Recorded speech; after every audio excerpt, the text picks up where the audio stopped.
Good morning. You're American. Yeah. On vacation. I'm working vacation. Perhaps you do not have a woman in your life. Someone tracked me down. Look, if anyone's compromised security, it was you.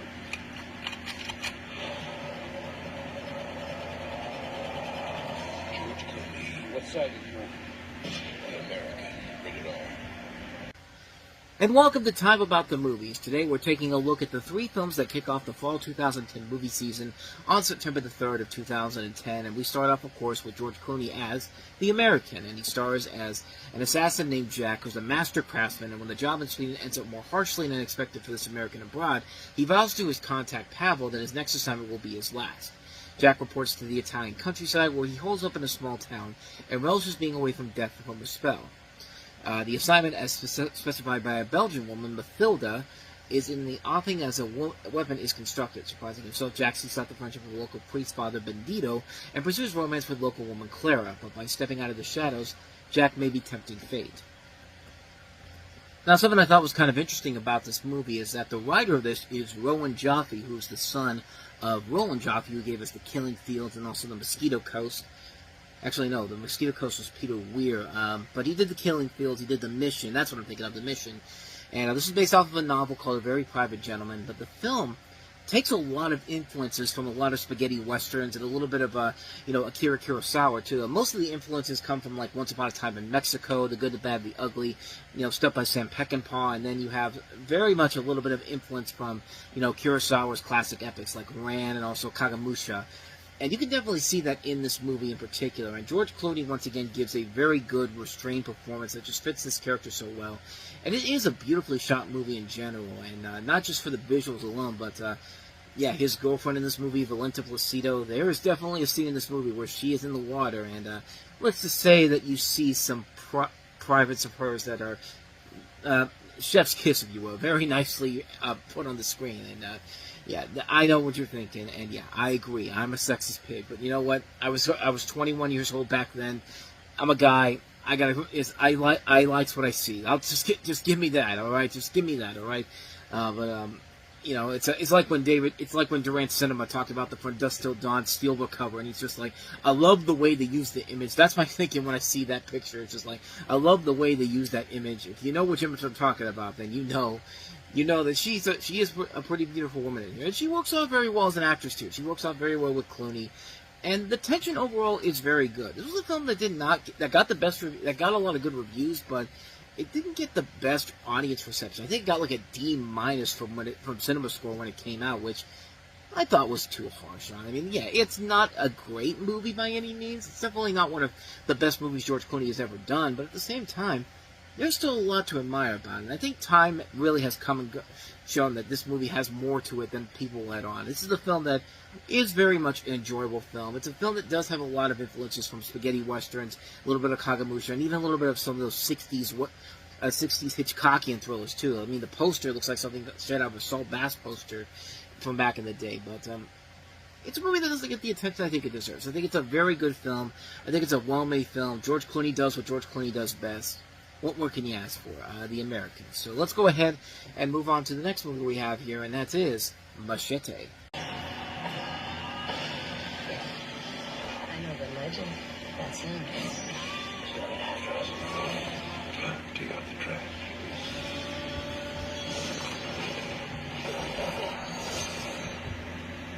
This is definitely the type of movie you open up on Labor Day weekend because, I don't really know why you would put this out on any other weekend, like an Easter weekend, like Grindhouse, but this is a perfect weekend to put a film like this out here. This is, of course, based off the fake trailer from Grindhouse, where you have the highly skilled Federale Machete, played by Danny Trejo, which I was actually surprised to see.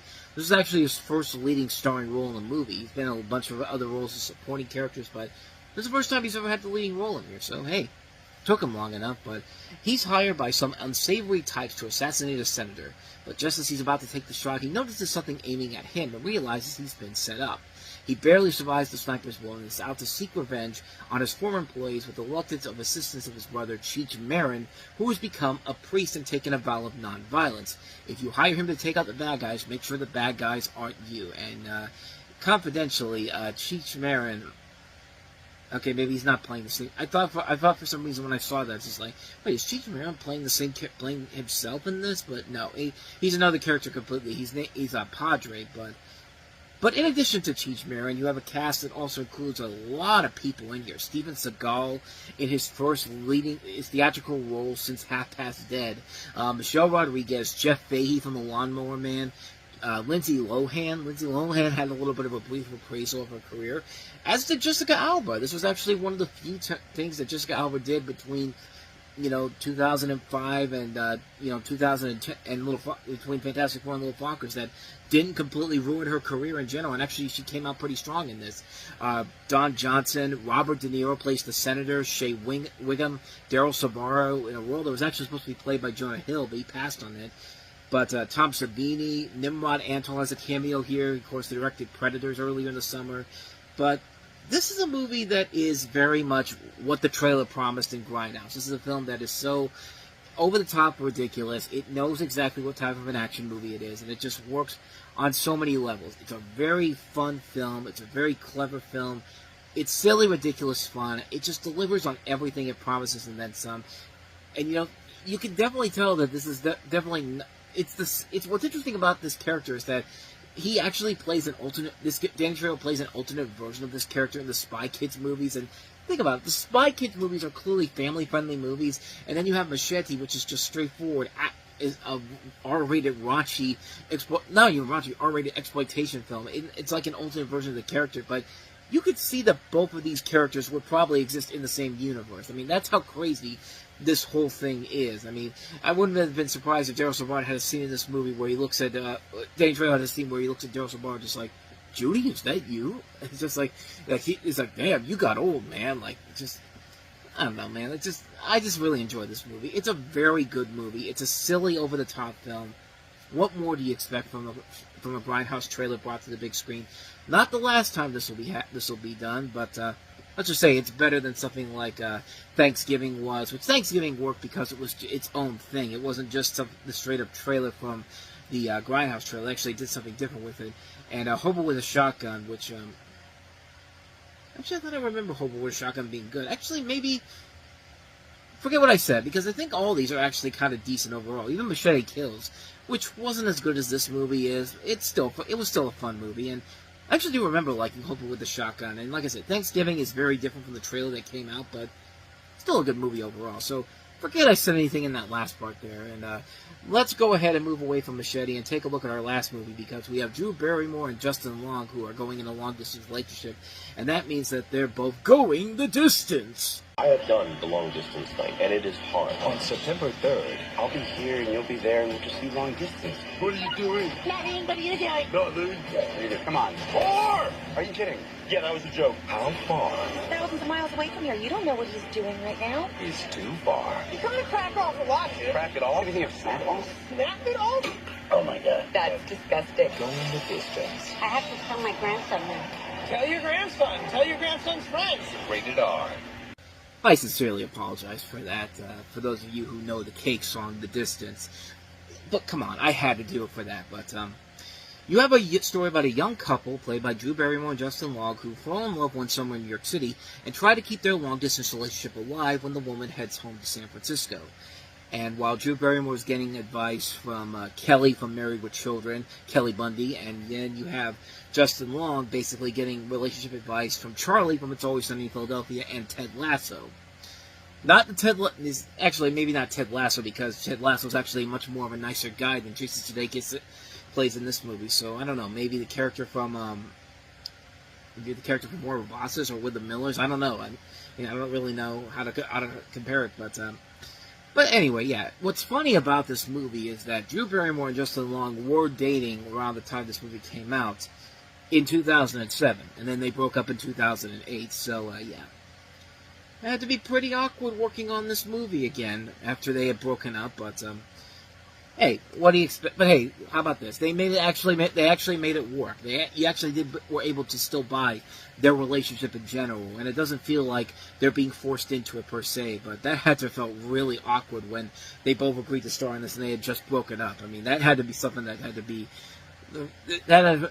to be quite awkward the first time they figured this out. But you see the film, and you get pretty much what you expect from it. It is very much a standard romantic comedy, but as I said, if the chemistry is working between the two leads, you got a good movie that can work. And yeah, these two do work off each other very well.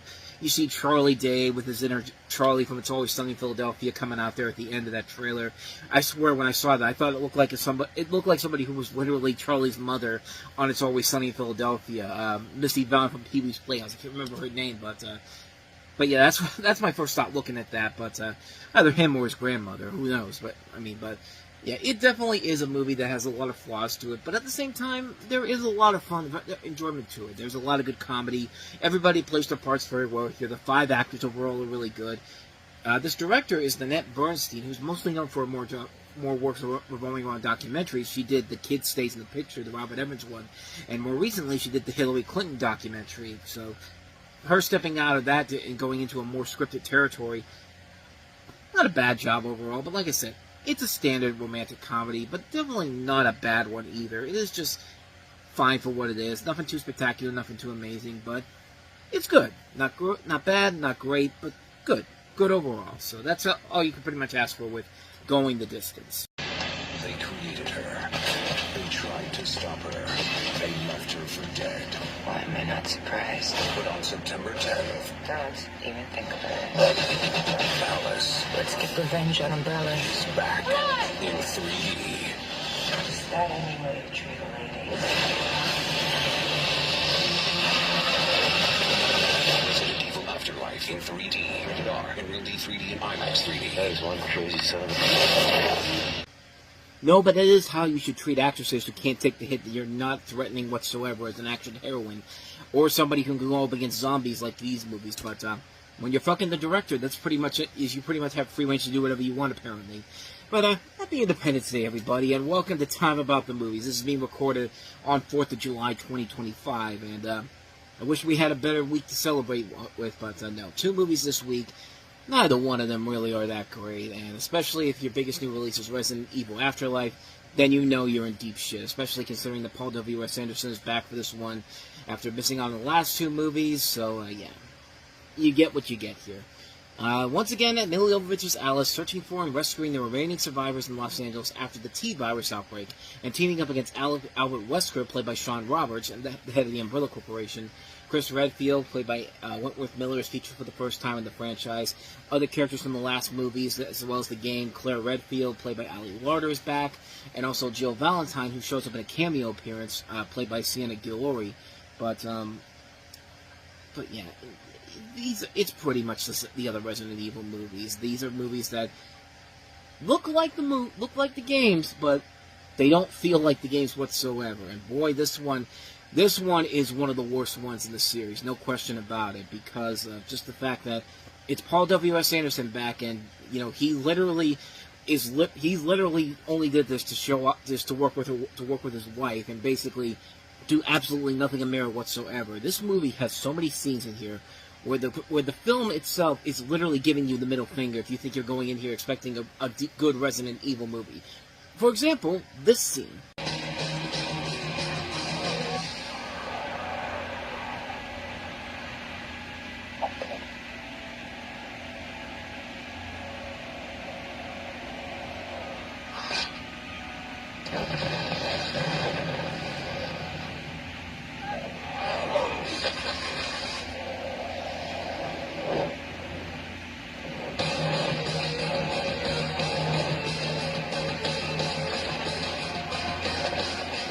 The first time I ever saw that scene, all I could think to myself is, this is the cinematic equivalent of somebody giving you the middle finger. If you think you're going in for something that's Resident Evil, you're not getting that in this movie, not whatsoever. Yeah, that's how bad this movie is. This is a terrible movie, and shockingly enough, this was not one of those post-production 3D hell movies, so I don't get to use my graphics once again for this one, even though I really wanted to, but yeah, no, they used the same cameras that James Cameron used for Avatar, and the fact that they used it for this, and this is the best they could come up with, James Cameron should have just beat the shit out of him after this, because, yeah, this is a terrible movie. This is a really, really bad film. There's way too many slow motion scenes in here. Like, you're not only ripping off Avatar, but you're also ripping off 300 of all things. It's just like with the slow motion, it's just like, like, they're padding out the running time here. This thing's not even just a little over 90 minutes long, and you waste so much of your goddamn time just waiting for something to happen in this movie. And no, it's the same movie over and over again. Milla Jovovich teams up with a bunch of mercenaries, and they go around shooting zombies. That's it. That's the entire movie. There's nothing of value to this whatsoever. There's nothing of merit to it. There's nothing there. The only thing you can hope for now is the fact that, you know, the Zack Cregger Resident Evil movie is coming out, and we've seen what this guy can do with Barbarian. Weapons is looking pretty good, so one can only hope that we are literally heading to a much better Resident Evil series in general with somebody who knows what he's doing. We hope. We hope that that's the case. We can get these god-awful movies out of our mindset and actually focus on making good video game movies with the Resident Evil series for once. But yeah, what more do I need to say? Resident Evil Afterlife, these movies just need to stay dead already. But unfortunately, we've got 2 more movies after this one. Actually 3 if you count Welcome to Raccoon City. Which, hey, prove that you don't need W.S. Anderson or Milla Jovovich to completely ruin a Resident Evil film in general. You just need a really bad movie, probably written by the studio. So anyway, that's Resident Evil Afterlife. So let's go ahead and move on to the more intriguing and more interesting of the 2 movies we have here. I'm Still Here, starring Joaquin Phoenix, as you've never seen him before.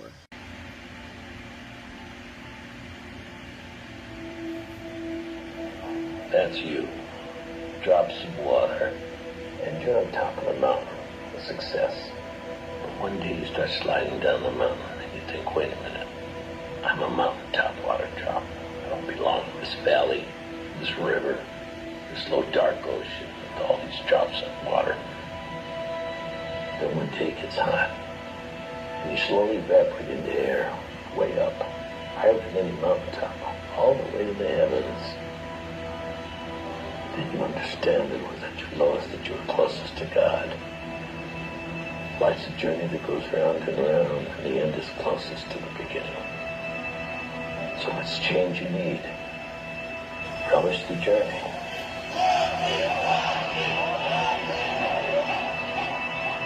Now, remember when David Letterman had Joaquin Phoenix on the show, and Joaquin Phoenix had no idea what the hell he was doing? And, Joaquin, I'm sorry you couldn't be here tonight.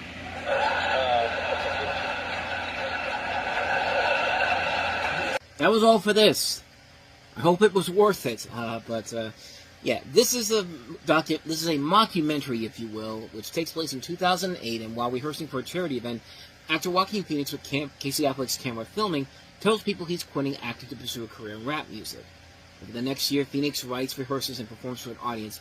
He approaches Sean Puffy Combs, which, yeah, another movie in 2010 that has been completely is aged like fine wine, I'll tell you that much. But in hopes he will produce the record, we see Phoenix in his home. He parties, smokes, engages in depravity with his 2-man entourage, debating philosophy with Affleck, and rants about celebrity. You also have Mos Def, Ben Stiller, Edward James Olmos, Jamie Foxx, Billy Crystal, Jack Nicholson, Danny DeVito, Bruce Willis, Robin Wright, Hugh Grant, Natalie Portman, Sean Penn, Matthew Maurer, Tim Affleck, among here involved in this documentary. And you know, it's considered a mockumentary, but the fact that the events of the film had been deliberately staged was not disclosed until after the film had been released. So people thought it was a real documentary before this actually was later revealed to be a mockumentary. And yeah, it's not great. It makes no sense whatsoever. None of this makes any sense whatsoever. We don't get a real reason why Joaquin Phoenix has just decided to give up his acting career and just go into a world of music. Never really get a good explanation of it. We never get the purpose of it. Like, why are we even here? Like, what's the purpose of this? Oh, so we can talk about what it means to be a celebrity, like the way they want to say it here. And hey, we get to say, hey, let's do it while we smoke cocaine. Call call girls, have sex. Treat our assistants like shit. Coincidentally, that actually led to Casey Affleck having one of 2 crew members from the movie actually sued Casey Affleck. One of them was the producer Amanda White, and that was later discussed with that was later part of the Me Too movement. Well after Casey Affleck had won the Oscar for Manchester by the Sea, but was it 2017 or 2018? I could have sworn Manchester by the Sea came out in 2018.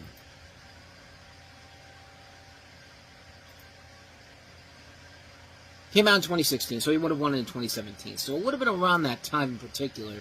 But yeah, basically this movie does not hold up well at all.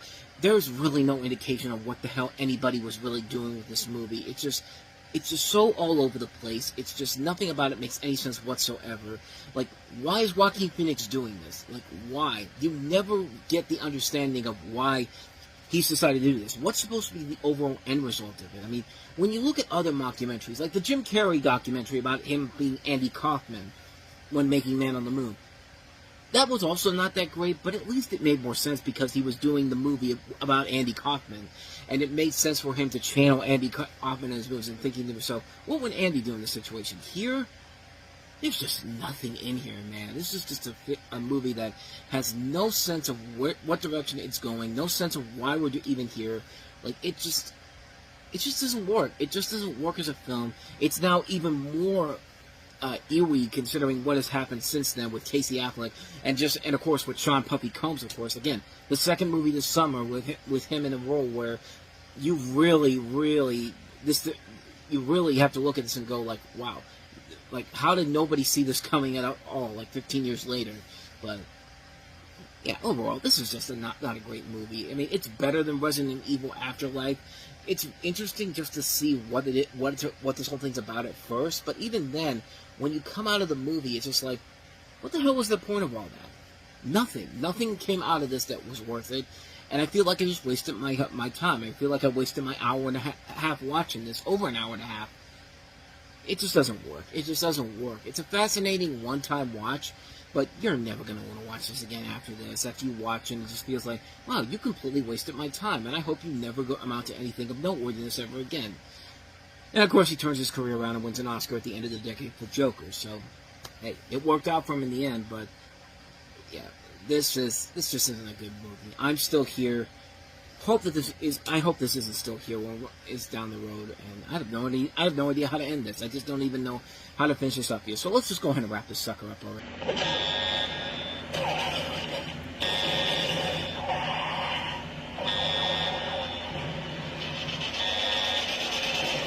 People get up every day, tell them something to change their lives. They never do. This is the last one. We hit pause after this.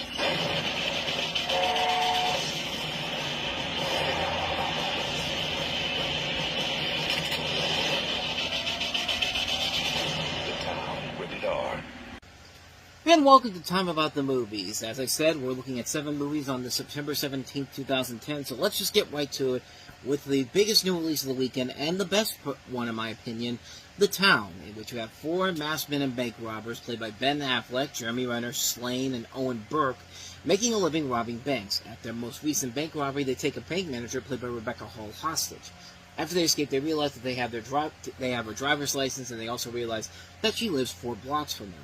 After meeting her in a laundromat to make sure she doesn't talk to the FBI, Doug, played by Affleck, starts hanging out with her, not knowing that he's actually one of the bank robbers. Meanwhile, an FBI agent, played by John Hamm, is in charge of the case surrounding the recent robbery, and he eventually surveys the crew at a cookout following leads that point to their involvement. He eventually surveys the crew at a cookout, and realizes that they are all working for Fergie Colm, played by Pete Postlethwaite, in what I believe is one of his last film performances. I think he might have died before this or after this movie came out. I think it was afterwards. Let me take a look. It was right afterward. It was just after the year got started in 2011. But you also have Chris Cooper playing Doug's father, Stephen, and Blake Lively playing Jem's sister and Doug's ex-lover, Krista, who has a kid with Doug. And they're just part of the reasons why this is one of the best movies of the year. This is right up there with some of the best films that came out in 2010. I mean, this is a film that just shows how far Ben Affleck has come in the years since, his infamous year of Jersey Girl, Geely, Paycheck, Surviving Christmas. I mean, he's back in full form, man, and this is a film that really put him on the map and really should have been a heavy Oscar contender. But sadly, the only one that got an Oscar nomination was Jeremy Renner. But I say sadly like it's a bad thing. But Jeremy Renner was good in the movie, but Ben Affleck should have gotten some love at this point. But hey, it'll work out with his next movie with Argo. But the casting overall is great in here. Rebecca Hall, John Hamm, Chris Cooper, Pete Postlethwaite. The breakout here is Blake Lively, who really comes into her own after years on Gossip Girl, and she's somebody that she really shows what she can do as an actress as a whole, and she makes it work very well. And it has one of the best climaxes I've seen since The Departed. I mean, there's so many comparisons to The Departed here, and it's really hard not to see why. This is a really good movie that very much is in line with The Departed. A great car chase, one of the best ones I've seen in a long, long time. Fantastic imagery that you see in the trailer. That scene where the robbers are just driving in the car in nun masks with rifles, and this kid is just watching them. It's a chilling scene that got me back then, and it still gets me to this very day. It's a tense, chilling, fantastic film. Everything about the movie works. This is a fantastic film, and hard to believe, this is actually, I think, better than Inception. I think this is actually just a little bit ahead of Inception, but that movie's great too. But The Town, definitely high up there as one of my favorite films of the year. Great, great movie. What more could you say? So let's go ahead and move on to the next movie. Another great movie that came out this weekend, and that is, of course, Easy A. Ironically, we were studying the Scarlet Letter. This girl named Hester Prynne has an affair with the minister, is besmirched, and made to wear a red A for adulterer. Perhaps you should embroider a red A on your wardrobe. I'm not proud of this. I wanna hold them like they do in Texas. No judgment. A movie where Emma Stone basically just says, I'm here and I'm not going away anytime soon, and I will see you when I win my 2 Oscars in the next 15 years, and rightfully so, because, yeah, she's turned out to be a pretty damn good actress, and not just the Jonah Hill's girlfriend from Superbad that took a big hit on the head for that role. But here she plays clean-cut high schooler Oliver Pendergast, and is overstricken by a strict Christian classmate played by Amanda Bynes. And this was the movie that everyone thought that Amanda Bynes was going to come back after the years of being struggling with addiction and all that, and then sadly, it wasn't the case. It was never meant to be, but insinuating that she lost her virginity over the weekend. Rumors begin to spread, leading Olive to later pretend that she slept with her gay friend, played by Courtney Cox's son on Cougar Town, Dan Bird, to help convince the school he is straight in order to help him fend off homophobic bullies. Several bullies learn what she has done and beg her to perform the same for them, helping to benefit from their lost virginities. Excuse me. This eventually turns into a full-fledged business, lucrative and socially beneficial for Olive, enough so to gain the ire of her rival, Marianne, who doesn't like the attention she's getting. Olive's life begins to resemble that of Hester Prynne and Nathaniel Hawthorne's The Scarlet Letter. Olive then decides to use the rumors to her own advantages, affixing a red A to her clothing in reference to the embattled heroine of the novel. However, the glamour and mystery quickly deteriorates, and Olive must figure out how to reclaim her good reputation. Every decade you get that one good high school movie, and sometimes you get more than that. In the 80s it was Fast Times at Ridgemont High, in the 90s it was Dazed to Confused and Clueless, in the 2000s it was Mean Girls. This is that movie for this decade. I have not seen a movie in a long time where I liked everybody in this movie. I even liked characters that I wasn't supposed to like. I liked the bitchy Christian people in this movie. I thought they were a ton of fun. Everybody in this movie delivers strong performances. Emma Stone is great in here. So is Amanda Bynes. And, Alison Mashaka coming off of her time on Phil of the Future. And she's great in the movie, too, playing Stone's best friend in here. Stanley Tucci and Patricia Clarkson are great as the parents to Olive. Thomas Hayden Church has some good laughs. Malcolm McDowell's the best I've seen him in a long time. I completely forgot Lisa Kudrow's in this movie. She doesn't show up until halfway through. But yeah, she was pretty good overall, although her story kind of felt a little unnecessary. It felt like it was tacked on, when it really could have been held for something else entirely. But there are a lot of great laughs with this movie. It never gets boring. It never gets old. It has some of the best end credits I've seen in a while. This is directed by the guy who did Fired Up, Will Gluck, who would later go on to direct stuff like Peter Rabbit, and turned out to be a pretty solid comedy director as a whole. This is a terrific film. I really enjoyed the hell out of this movie. This is definitely one of the year's best films, no question about it. If you haven't seen it, Easy A is definitely worth checking out. So, on to the next movie, and that is the M. Night Shyamalan production, that is Devil. It's not just bad luck. It's not just coincidence. Oh, this is not good. On September 17th. Hello, everyone. We're working hard to get you out of there. Things bit me. You're bleeding. Bad things. It's definitely not an accident. It happened for a reason. Don't let it go dark in there. Devil, rated PG-13. Yeah, even though it's an M. Night Shyamalan production, it's not helped by the fact that this is the same guy that directed Quartered Teen and also the Poughkeepsie Tapes, and has not gotten better since, as he's also directed As Above, So Below, and also No Escape. And this was supposed to be the first part of a standalone series of films produced by M. Night Shyamalan called The Night Chronicles, and needless to say, despite the fact that this movie did well, the mixed reviews were enough for people to say, yeah, we ain't coming back to this movie anytime soon. You have a simple story where you have 5 strangers trapped in an elevator with the devil suspected to be among them. That could be a fun movie, but not in this case. M. Night Shyamalan is still in his I'm better than you are pretentious levels of ridiculousness, with scenes in here that are so pretentious and so stupid. Jelly side down. I don't think I need to say more about that one, how stupid that is, but even the twist when it actually shows up in this movie, because we got to have that in this film, even though it's not a Shyamalan produced, directed film. It's still produced by him, but yeah, it's a film that just is completely devoid of anything that's great about it.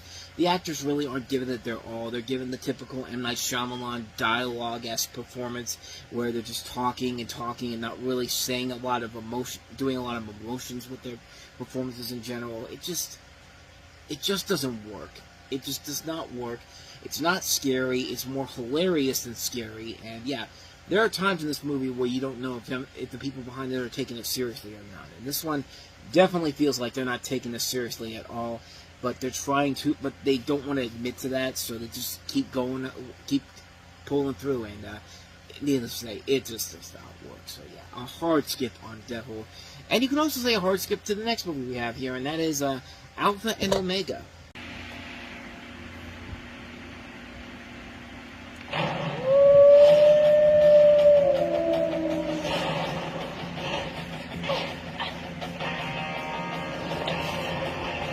Oh, yeah.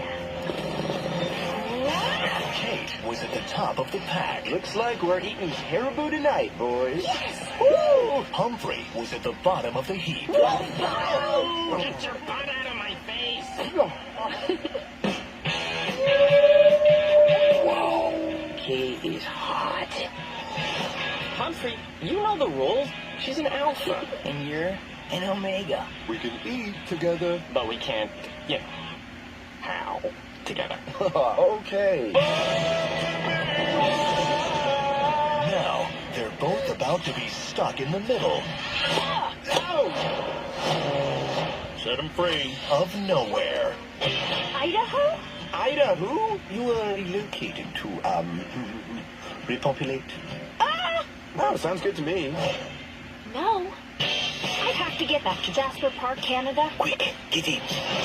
Come on. They have nothing in common. What's wrong with you? I have to go. Can't you hold it? No, I can't. And no clue what they're in for. Hey there. You're totally weird. Don't move. We can handle this. We can. I don't give a fuck. I don't care where you have to get back to. You're in a terrible movie, and this is a terrible movie. This is the typical Lionsgate movie where they literally have to have something where they have to have something for the family film library, but they don't have the talents behind it. They don't have the studios like Pixar or Illumination or DreamWorks behind them. No, they have whatever garbage studios around them that needs to get attention, and it's just like, hey, we're Lionsgate, we'll give you a chance. And yeah, this is the company Crest Animation who gave us the Swan Princess, and just like the Swan Princess, there's 1,000,000,006 different sequels to this. There's like 7 Alpha and Omega sequels, because I guess this thing did well enough to spawn those sequels, but just why? Just why? The story really is nothing that amazing. You have 2 young Rocky Mountain wolves named Kate, played by Hayden Panettiere, and Humphrey, played by Justin Long, who fall in love with each other, but are on the opposite ends of their pack. However, when Kate and Humphrey learn that they get to be relocated to Idaho for repopulation, they must work together to get back to Jasper National Park before a war slowly begins to emerge between both packs. So yeah, really fucking stupid when you really think about it. And let's just get the bad stuff out of the way. The animation is terrible. You don't buy into the romance between Long and Hayden Panettiere. These are two good actors. Good comedic actors who are just given nothing to work with here. This is the last movie Dennis Hopper did before he died. He actually died 4 months before this thing got released. Danny Glover is pointlessly put in here. So is Christina Ricci. So was there was another name too. I thought you got a lot of recognizable talents in here. Larry Miller, Vicki Lewis, Kevin Sussman from Big Bang Theory, Christine Lakin. I mean, there is good talent across the board in here. The problem is they're stuck in a terrible movie and they're also stuck in a place where you gotta be up there with some of the big boys to play with them. Like, you gotta be on Despicable Me level, you gotta be on Universal's level, you gotta be on Disney's level, you gotta be on Warner Brothers level, because guess what? It's coming next week. Warner Brothers' latest animated movie, and that kicks the crap out of this pile of garbage. This is a lousy movie, man. This is a terrible film. The animation is terrible. The jokes are awful. The voice cast is completely wasted. Would you expect anything less from this studio? I sure wouldn't think so. But oh, and by the way, this was also shot in 3D, and I don't see if this was post-production 3D. So no use of my post-production 3D hell graphic again, sadly. But then again, maybe that's for the best, because just go watch Balto, man. It's a much better movie than this pile of garbage. It's pretty much the same. It's the same setup, except a different kind of storyline here, and actually has more of a purpose to it than whatever the hell this movie was trying to do. So anyway, that's Alpha and Omega for you. So let's go ahead and move on to some more indie films that came out. But this first one actually did lead into a franchise of its own, and that is, of course, Catfish. So you're full on going out? I guess I don't know that much about her. I don't really want her getting hurt. I'm not getting hurt. So what's the next move? I think we drive up to Megan's farm in Michigan. This is it. Just pull up. You want to drive into the driveway? Yeah. Are you crazy? What do you mean? Drive into the driveway.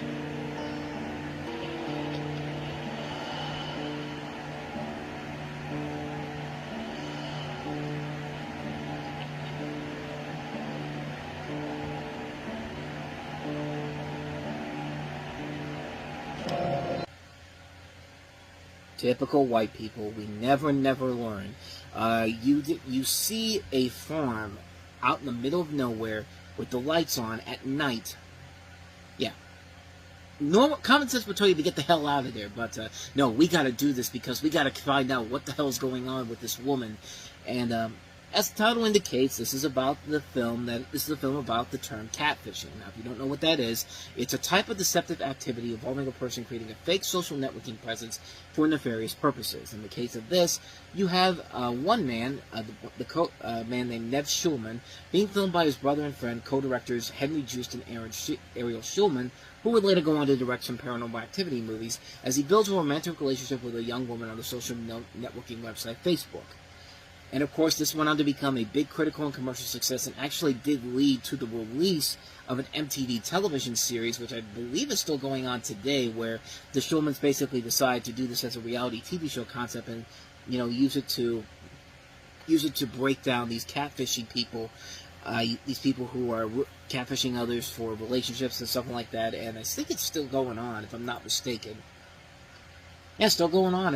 It's 9 years it's been going on. It premiered in 2012, but yeah, this is a really good film. This is a really entertaining movie that does deliver a really good, solid storyline here. It's a unique little found footage concept where you have this guy going to figure out what's going on with this person, and it does lead to a very intriguing, very engaging climax at the end, where you get to see these people. Where this guy goes, and it leads into a lot of very interesting scenarios. I mean, the last half hour of the film really is a tense movie in general. It keeps you on the edge of your seat of how this is going to end and what the end result of it's going to be. And I think it does work very well. I think it's a very solid film. It shows that these two directors know what they're doing and would later go on to use that for Paranormal Activity 3 and 4. And it's just a really solid, intriguing premise and a really solid, intriguing film overall. I think it's a great film. Definitely worth checking out if you haven't seen it. So, yeah, can't recommend Catfish enough. So, with that said, let's go ahead and move on to the next movie. The first big leading starring role for Andrew Garfield, and that is Never Let Me Go. although Tommy really likes you as a friend, he just doesn't see you that way. We are modelled on trash. We're in love. It's true love. It's verifiable. We didn't have to look into your souls. We had to see if you had souls at all. If you love me, never let me go. Sorry, I had to do that. But directed by Mark Romanek. This was his consolation prize for not getting The Wolfman. Hey, you got a much more well-received independent film than you probably would have gotten with The Wolfman. And you have the story of an alternate history and centering around Kathy, Ruth, and Tommy, portrayed by Carey Mulligan, one of her early film roles. And actually, she was nominated the year before for An Education. Keira Knightley and Andrew Garfield, who become entangled in a love triangle. And this is, of course, based off of the 2005 novel of the same name. It's a dystopian romantic drama, and yeah, it's a really good movie. And for Mark Romanek, he did kind of need this after what happened with Wolfman. And it does show that, hey, this guy is a really solid freaking director. And again, when you have the script of Alex Garland, who also wrote 28 Days Later and Ex Machina, all signs point to greatness, and this film definitely delivered on all that and then some. This is a terrific film. Shows what Andrew Garfield's capable of before he eventually gets that nod to go ahead and go do Spider-Man. And then before that, I mean, not but 2 weeks later, he's going to be starring in The Social Network, which is one of the more talked about films of the year in general. And it works. It's a really engaging film. Not much more to say about it. Definitely worth checking out. Never Let Me Go. So let's go ahead and take a look at the last film we have here, and that is, of course, Jack Goes Boating. Okay. You could hold me. Yeah, indeed. Let's go a little deeper.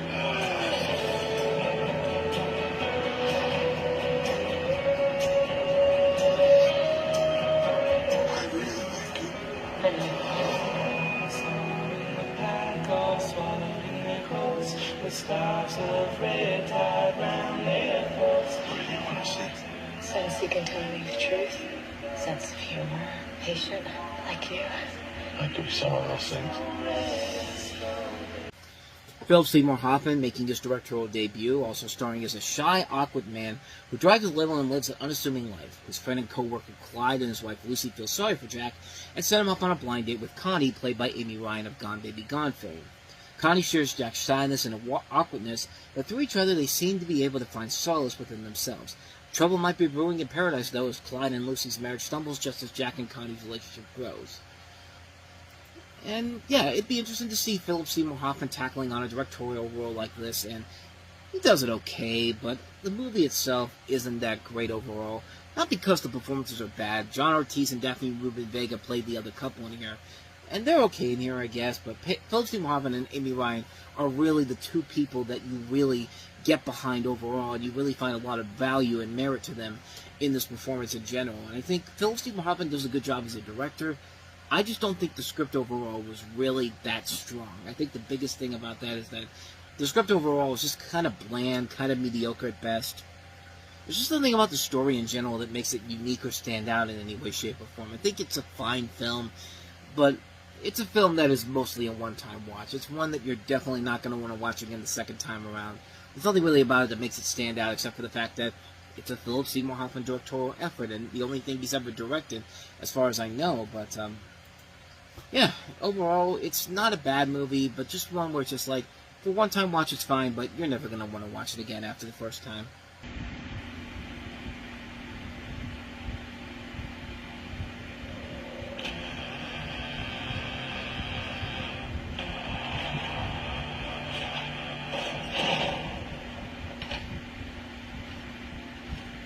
One silk handkerchief.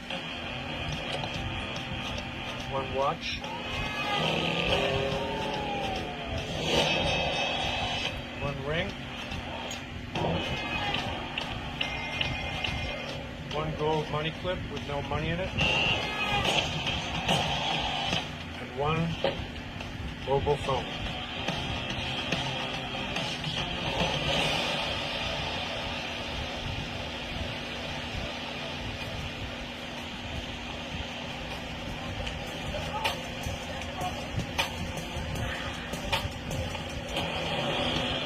Someone reminded me I once said, greed is good. Now it seems it's legal. No matter how much money you make, Miss Greco, you'll never be rich. Why don't you start calling me Gordon?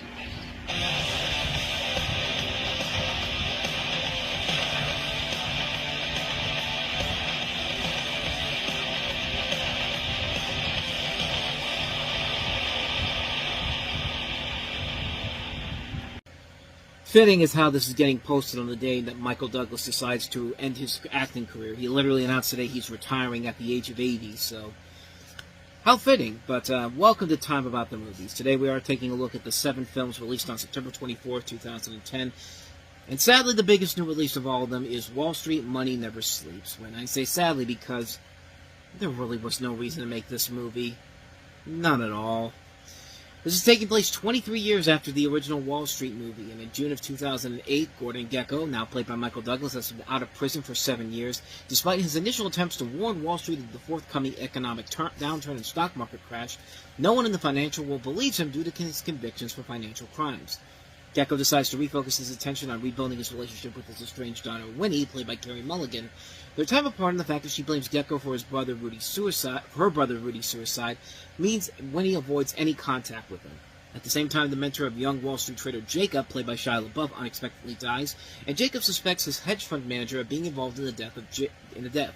Jacob, with Winnie's fiancée, seeks revenge and agrees to Gekko's offer of help, in return for which Jacob agrees to help Gekko win Winnie. And, I mean, the trailer alone really should be a warning sign that this thing probably isn't going to work because, oh, he's got a mobile phone, but it's a big-ass phone, not like the small phones that we have nowadays. It's just like, isn't that funny? And look, he's waiting for a limousine, like someone's waiting for him, but no, it's somebody else entirely. Isn't that hilarious? No, it isn't hilarious. And to its credit, the performances are good. Michael Douglas, I think, fits back into the role of Gordon Gekko very well. Shia LaBeouf is pretty good here playing Jacob, and it's really good to see him in a movie that's not filled with $100 million worth of special effects and him just kind of wasting his talents. But Josh Brolin, I thought, did a pretty good job playing Jacob's enemy. Brenton James, Carey Mulligan, I thought was good as Winnie. Frank Langella, Susan Sarandon, they're good in here for the brief parts they're kind of involved in here. But that's really all I can say about the movie, man. Everything else just kind of bland and meh. And there was just no reason for this to get made except the fact that the title is a brand, and Michael Douglas won this Academy Award for this movie. And yeah, he's great in that movie, and that movie is awesome, but there's no reason to make this sequel whatsoever. The story is fine, I guess, in a way it kind of ties back to the economic downturn of the late 2000s, but there are just parts of the story that make no sense whatsoever. You have a character played by Eli Wallach, who just is one of the most annoying and unusual. Like, it's unbelievable they put him in. Oliver Stone put him in this because there's no reason for this character to be in here. All he does is make bird noises, and it just gets annoying really, really fast. Like, I also don't like the fact that every time something bad happens, something good happens afterwards. Like, something bad happens to one of the characters, and then something great will happen afterwards. Like, you'll have scenes where, Jacob has a conflict, and it really is something that could really destroy his career. That's okay, because this good positive thing happens afterwards. It's just like, it happens every single time. Like, it happens all throughout this movie. There are 2 separate scenes where Jacob has conflicts that end with something good happening. First, when you have Louis Zabel, Jacob's mentor, dying, and then afterwards, it's just like, hey, Winnie, want to marry me? Even though I just saw my mentor die? Yeah, sure, why not? It's just like, that doesn't bother me. But then, all hell breaks loose on Wall Street, and guess what happens? Hey, Jacob, it's me, Winnie. I'm pregnant now. And it's just like, that got me annoyed because it happens way too many times throughout the course of this movie. I just couldn't buy into that. And it's just like, it just kept going and going and going, and it was so annoying as hell. It'd be like me saying, well, my dad's dead, but hey, I just got a huge promotion at work. Things are working out great for me. It's just like, it makes no sense whatsoever. Just like the whole idea of making a sequel to Wall Street when you literally have nothing in the tank for it. This was when Oliver Stone was really in desperation mode because his career really took a downturn, especially after W. W was the last movie he made that was actually really good from him, but then he followed up with this, and then Savages, and then Snowden. Like, he's not the same guy he used to be, sadly. And this guy made a lot of great movies back in the day, but this is where it felt like he was really slumming it for a paycheck, and it really shows in this movie. It's a major disappointment. Good performances, but it's not enough to carry the film overall. So let's get to easily the best movie of the entire week, and that is, of course, Legends of the Guardians, The Owls of Ga'Hoole. When his kingdom falls, those birds are doing something wrong. Let us go! They want to enslave us all. A young owl will begin his quest. We need to find the Guardians of Ga'Hoole. And in search of a legend. They're the only ones who can save us. He will become one. Come on, Sarn. We're not finished yet, boy. You too can be a great guardian. Legend of the Guardians. In theaters and IMAX 3D, September 24th. Rated PG. And nobody went to go see it, but then again, when you have shitty commercials like that running on your television, you completely forget. For those of you who didn't see the trailers for this movie in theaters, that trailer that they show on television shows you the shittiest marketing campaign possible for this movie. Let me show you a good marketing campaign for this movie. Fathers, you can't! You're halfway there! What did he say? We're halfway there!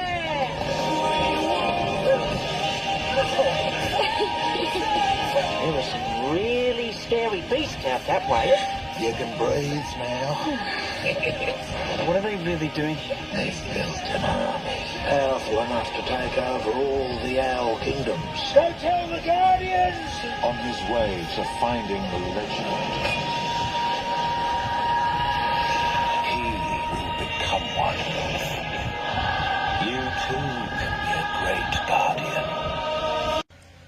That is what the majority of this advertising should have been for this movie. If that had happened, this movie would have made much more money than it did. But then again, you also throw in this.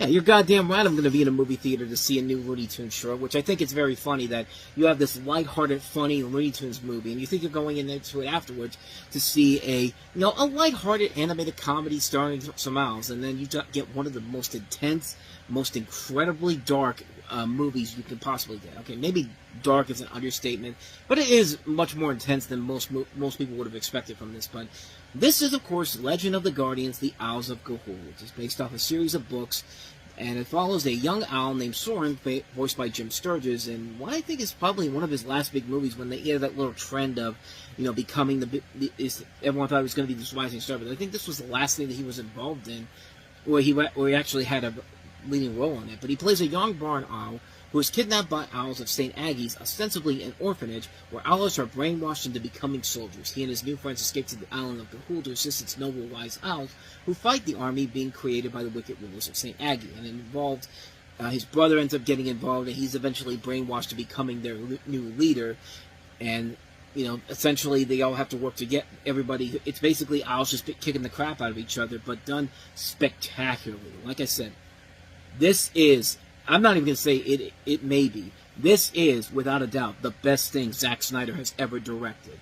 Hands down. Like, this movie is absolutely incredible. From a visual perspective, from the 3D, looking absolutely amazing. A great story. An incredible voice cast, which also includes Jeffrey Rush, Anthony LaPaglia, David Wenham, Helen Mirren, Sam Neill, Richard Roxburgh, Abby Cornish, Miriam Margolyes, Angus Sampson. I mean... this is a terrific film. This is done by the same people that did Happy Feet. And this is a movie where they really elevated themselves and really created something really great and really incredible. And it just really shows there. It works so well for Zack Snyder's cinematic style. That scene where you see Soren flying through the rain in slow motion, that's a moment when you watch it on the big screen, it just takes your breath away at how impressive it is. You get the chills watching that. And this movie has a lot of that and then some. And like I said, this is the type of movie where Zack Snyder's cinematography works really, really well. And nobody went to go see it because all they saw was the goofy cut. His ads on TV where it's just like, oh, it's going to be like another Alpha and Omega. And no, it's nothing like Alpha and Omega. Maybe not to that extreme, but it's just like, people missed out on a really great movie here. And unfortunately, they were going to do more of these movies, but they sadly do it because the film didn't do very well. It did decent numbers overall. It made $140 million worldwide, but obviously they were expecting a lot more. But then again, you released this in late September instead of probably giving this a big holiday release like you did with Happy Feet. I guarantee you, if this had the marketing campaign that Happy Feet did and released in November, this thing would have cleaned up in the box office, especially considering what the November 2010 film cycle was like at that time. It wasn't that great in general, but yeah, this is a film that just works really well. It took me back to the movies that... It was a movie that didn't play it safe. Like, it didn't go down that route of, let's make just a lazy kids movie, animated kids film that's PG. No, this felt like you were watching an 80s G movie. I got chills thinking about from scenes in this movie, but I also got memories of The Secret of NIMH. I got memories of what Don Bluth used to do back in the day. That's what it felt like when you watched this movie. You could tell that they weren't just going with the norm here. They were trying to do something unique and different with it, and I think, I myself think they succeeded with that in a big, big way. You get attached to the characters, you get attached to the gorgeous visuals, you get attached to the darker elements of the story. Yeah, they changed stuff from the source material, but then again, they changed a lot of The Secret of NIMH from the book. The original book was completely different compared to what we got with The Secret of NIMH in general, and they did a pretty damn good job with it. This is one of the most underappreciated animated films of recent memory. And this is definitely a film that I wish would have been successful so we could have seen how much more elevated this series could have become. And it's a shame that nobody went to go see it because, why would you go see this movie when you have that terrible marketing campaign that's basically saying, don't go see this movie because we know you're not going to like it. Like, I just don't get it, man. The trailers they put in theaters were so much better than the trailers they put on television. It felt like they were sabotaging this movie on purpose. It really did feel that way to me, but seriously, definitely check it out, because it is a really damn good movie. If you love Happy Feet, you're going to love this movie, because this is right up in that same category. If you love old stuff like The Secret of NIMH or The Land Before Time and American Tail, you get the flashbacks of those 80s G movies, where 80s G actually meant something and wasn't afraid to go as deep as it needed to. Not like today's G, where it's just seen as a pariah down is that we don't even mention anymore, like the black sheep of all, but... Bottom line, Legends of the Guardians, The Isles of Ga'Hoole is friggin' amazing. If you have not seen it, see it. It's definitely a major movie experience you need to see. You need to see this because this is without a doubt the best thing Zack Snyder has ever directed. He has never done anything better since then, and it was all downhill from there. Maybe a little bit of a brief rise after his next film that we'll take a look at, but not enough. But this is definitely his magnum opus to me. Legend of the Guardians, The Isles of Ga'Hoole.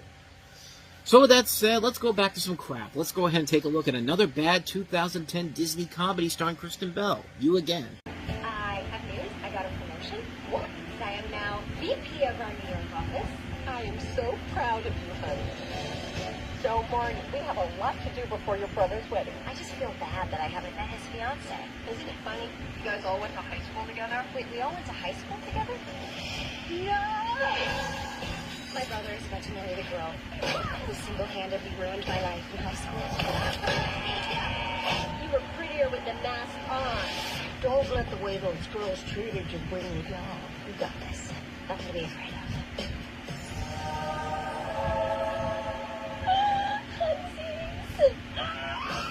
I can't relate to what I went through. Nobody gets through high school unscathed. I knew one girl who made my life hell. Aunt Mona, this is Will's mom. Gail? Ramona. How long has it been? Well, don't tell or I'll have to strangle you. Oh, the anvil of irony! Ow. More like the anvil of stupidity. You're telling me that Kristen Bell plays somebody who doesn't even know who her brother is marrying, and can't figure it out that it might be somebody she already knows, and the fact that her mother had somebody who used to treat her like crap too. It's just like, yeah, this is fucking stupid. And granted, it's nowhere near as stupid as When in Rome, but it's pretty fucking stupid. As a teenager, Marnie, played by Kristen Bell, was the kind of girl no guy would go near, and would be tormented by the mean girls, and no one was meaner to her than Joanna, the head cheerleader. Yeah, because Kristen Bell back in high school clearly looked like somebody that nobody would ever want to touch whatsoever. Yeah, Yeah, you're pushing your luck here, movie. Years later, she's a successful woman with a good job. When she goes home for her brother's wedding, she discovers that her brother is marrying Joanna. Her brother is played by James Wolk, who was in a show at the time, Lone Star, which literally ended the week this movie came out. It was only on for 2 weeks, but it wasn't a bad show. It was just typical Fox cancellation. You're not getting us American Idol numbers? Gone. When she goes home for her brother's wedding, she discovers that her brother is marrying Joanna, and he doesn't know what she did to Marnie. Yeah, we're playing this game, aren't we? When they meet, she wants Joanna to apologize for the way she treated her, but Joanna feigns ignorance. Because we wouldn't have a movie. And why wouldn't we have a movie when Marnie tells her mother, Gail, about her and Joanna, and tells her to try and put it behind her. But when Gail meets Joanna's Aunt Mona, played by Sigourney Weaver, it turns out that she's her old friend Ramona, who was her best friend in high school, who she fell out with years ago, and Gail is unaware of what caused it. Gail feels like Mona trying to rub her success in the face. When Marnie learns that Joanna does remember her, she sets to expose her to her brother. Fuck this bullshit. This is the movie that literally shut down Touchstone Pictures for good. Like, this was the last thing they did before Touchstone eventually was basically signed a deal with DreamWorks, and eventually they just distributed DreamWorks' movies and decided not to make any more of their own movies. Yeah, this was the last thing they made. I hope you're happy with it. But hey, we got Betty White. She was popular back in 2010. She had that renaissance. Because, yeah, that's a reason to go see the movie. Please go see our film. Yeah. No one went to go see this film. This thing flopped, and it really is not a shocker to see why. This is a terrible movie. It's unfunny garbage. It's a sitcom plot blown up for the big screen, and you're wasting all this talent in this movie on this garbage. This thing sucks. This is a terrible, terrible movie. It's unfunny. It's unclever. The only thing I can say that's positive about it is it's nowhere near as bad as When in Rome. So When in Rome was a gigantic shit pile. This is still a shit pile, but not as big as When in Rome is. Like, here's When in Rome, here's you again. Take that for what you will. So, let's go ahead and get to some good movies for once, as we get back into some more independent releases in general. Starting off with our first film here, not really independent, I guess it was made by the same people produced by the same people who gave us Superbad. But here's the virginity hit. 4 friends, 1 camera. This is gonna be our best movie ever. Oh my God! On September 10th, run. Hey, hey, hey, hey! Jump. Drive. Do whatever it takes to get your hit. I'm gonna do Pure Virginity what Alfred Hitchcock did to Birds. Okay. The Virginity Hit, rated R, in select cities September 10th. It's essentially Catfish, except with a happy ending, where someone might literally get a happy ending out of this. But 4 guys, 1 camera, and their experience chronicling the exhilarating and terrifying rite of passage, losing your virginity. As these guys help their buddy get laid, they must survive and friends with benefits, internet hookups, and even porn stars during an adventure that proves why you will always remember your first. So this is essentially a found footage comedy, and I said it was Judd Apatow producing it. No, it's Will Ferrell and Adam McKay, so it's kind of close, but not really. But it's a found footage comedy, and a good premise overall, a good idea, and a good twist on the old storyline of high school kids wanting to get laid for the first time. But this time, let's do it with found footage and using cell phones and video cameras, and it does work for the most part. Not every bit of it works overall. You do get by the camaraderie between these 4 friends. I wish they kind of did a little bit more to make it seem like it was a found footage movie, something like a Blair Witch Project.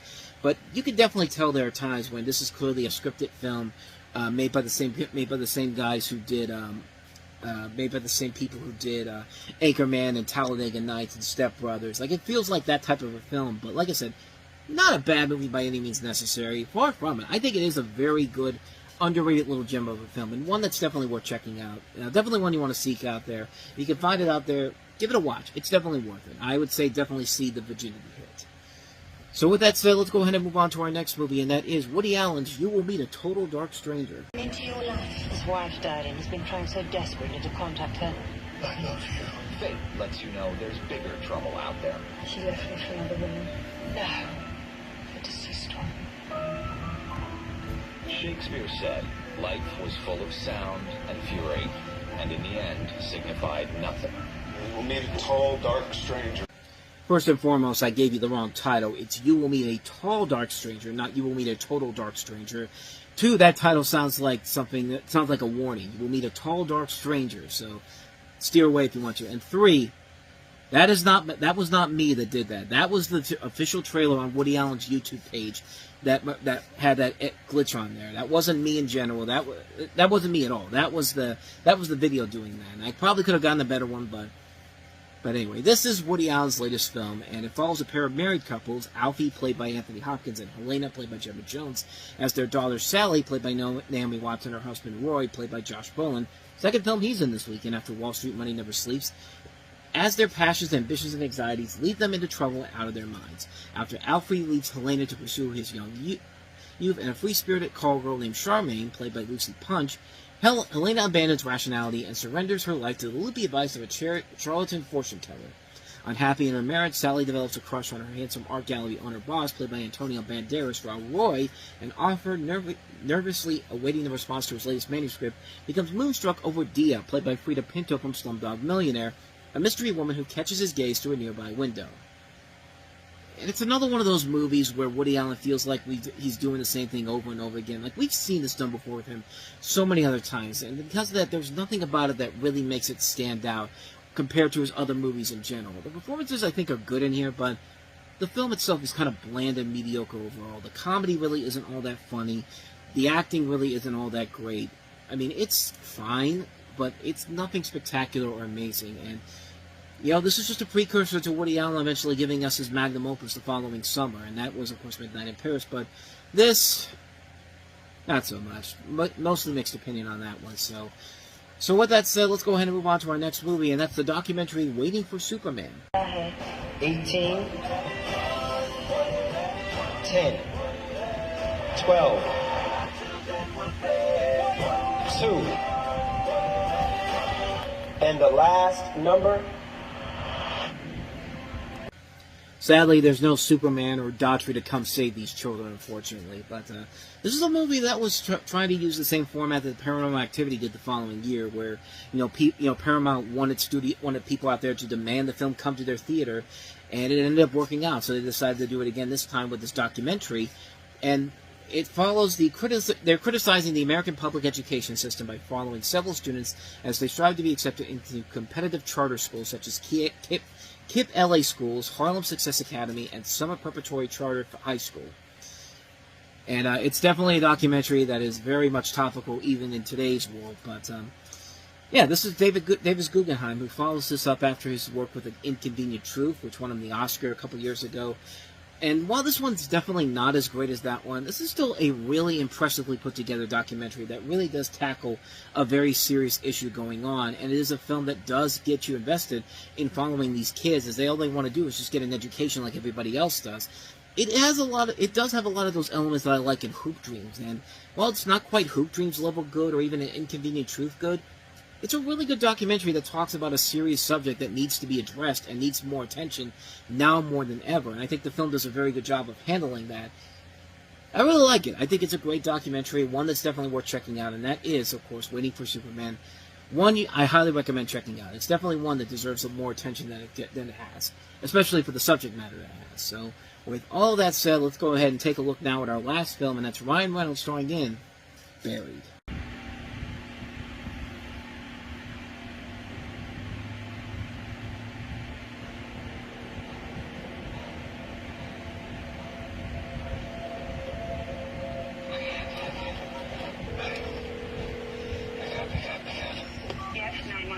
Paul Conroy. You have to help me. You have to help me. I can't breathe. Okay, Mr. Conroy. Can you tell me your location? I don't know. I got hit in the head, but I blacked out, and that's the last thing I remember. How are you calling me right now? What? No! Wait! Yeah.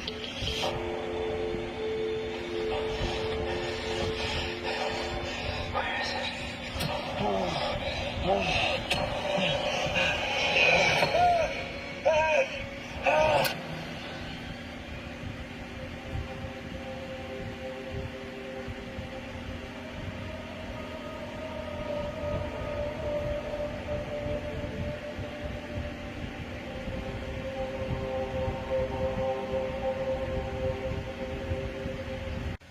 This is probably Justin Baldoni's favorite film of all time because he gets to see the husband of the woman that basically ruined his life, starving to death underneath all this dirt and trying to survive when we know he's going to die at the end of it. I mean, for those who don't know, Justin Baldoni and Blake Lively worked on It Ends With Us. Blake Lively's married to Ryan Reynolds. That's the context. But in this film, you follow Iraq-based American civil truck driver Paul Conroy, played by Ryan Reynolds, who, after being attacked, finds himself buried alive in a wooden coffin with only a lighter, flask, flashlight, knife, glow sticks, pen, pencil, and a mobile phone. And this came out several months before the big, Trap Somewhere movie was supposed to come out. James Franco in 127 Hours, Danny Boyle's follow-up to Slumdog Millionaire, which that one did get the better reception overall in terms of the Oscars and also the box office and the movie in general. It's definitely a better movie, but this is a film that sadly got pushed off to the side, even though it came out months before that, because this is a really good movie. It's a film where you're watching this guy trying his hardest to stay alive and try to get out of this, but because of the situation he's in, it's a very tough thing to go with here. And it's a film that just, if you're claustrophobic, this is the type of movie that you probably will not like, because it's a very tense film.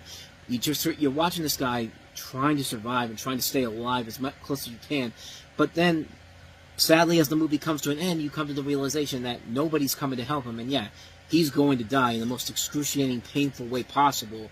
And yeah, this is a film that is very well done. This is a film that just is really well done, and it works because of the charisma of Ryan Reynolds, showing his talents of overall, and showing that he's not just a one-trick pony, and a guy that is clearly on the way to something much bigger and much grander.